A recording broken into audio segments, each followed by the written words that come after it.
নামাজ নাই, কুরবানি নাই।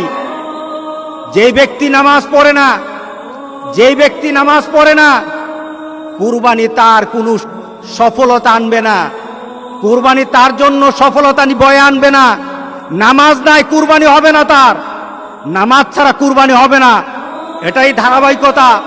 ইন্না আতাইনাকাল কাউসার ফাসাল্লি লিরাব্বিকা ওয়ানহার। নামাজ আগে, কুরবানি পড়ে। আর আমাদের সমাজে এমন মানুষ আছে নামাজ পড়ে না, কিন্তু লক্ষ লক্ষ টাকা দামের কুরবানি ছাড়ে না। তার মানে কি? সে দিন বুঝে না, সে ইসলাম বুঝে না, মুহাম্মদ সাল্লাল্লাহু আলাইহি সাল্লামকে দেওয়া আল্লাহর ঘোষণাও জানে না, ইব্রাহিম আলাইহিস সালামকে দেওয়া সেই কুরবানির নীতি জানে না। এই কুরবানি তার জন্য কোনো সফলতা বয়ে আনবে না।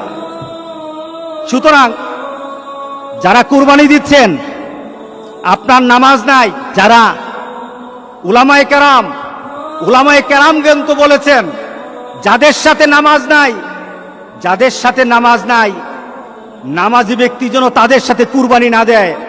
কারণ বেনামাজির কুরবানি হবে না।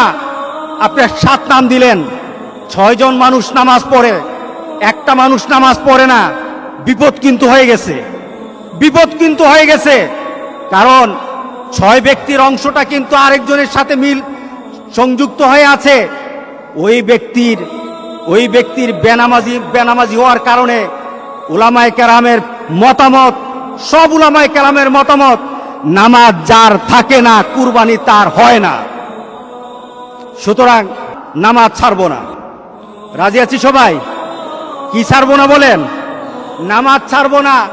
নামাজ কায়েম করার পর আপনার কুরবানি, আপনার রোজা, আপনার হজ, আপনার ইবাদত, সকল কিছু নামাজকে দিয়ে মানদণ্ড করা হবে।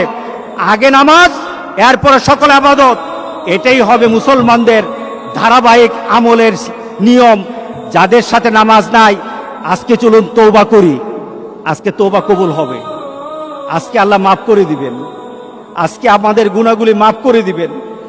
আজকে তো আমরা এমন ভাবে আল্লাহর কাছে বলবো, মাবুদ, তোমার আরাফাতের ব্যক্তিগুলি আরাফাতে কেঁদেছে, এদের মনে কিন্তু সুখ ছিল না, এদের মনে কিন্তু আনন্দ ছিল না।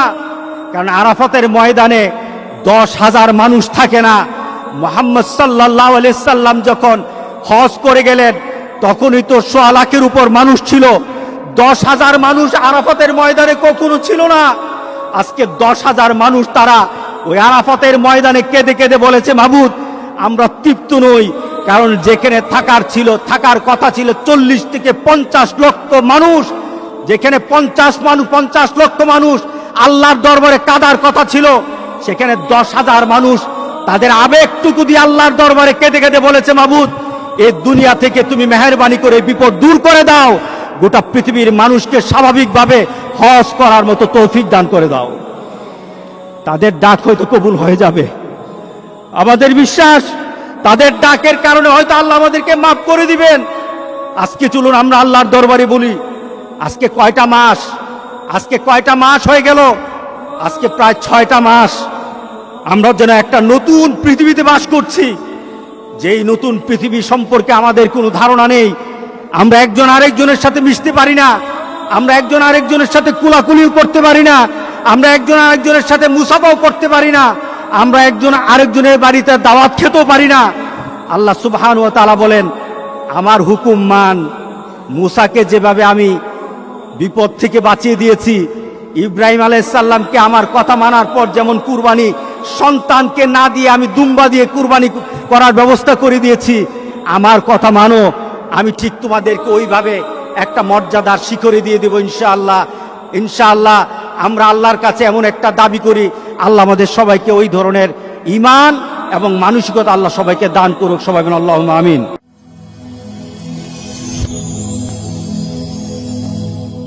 Rose TV 24. Enjoy by listening to the Holy Quran.